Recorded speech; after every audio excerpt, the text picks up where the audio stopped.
हमने आज से 1.5-2 साल कबल जो है इन ब्रीफिंग्स के नतीजे में जो भी फैसले किए गए वो कोई इस हाउस ने मंजूर नहीं किए थे। यहां पे कोई डिबेट नहीं हुई थी। हमें एक ब्रीफिंग में बताया गया था कि ये सिलसिला हो रहा है। आपको भी याद होगा, बाकी मेंबरान को भी याद हो।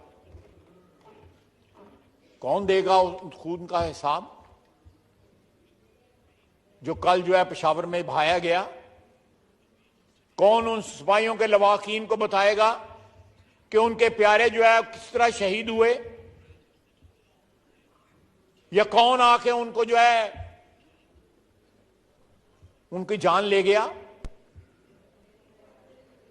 ये मरहला एक ऐसा मरहला है कि यहां पे इंट्रोस्पेक्शन की जरूरत है। हमें अपने गिरेबान में झांकना पड़ेगा कि हम कहां पे खड़े हैं।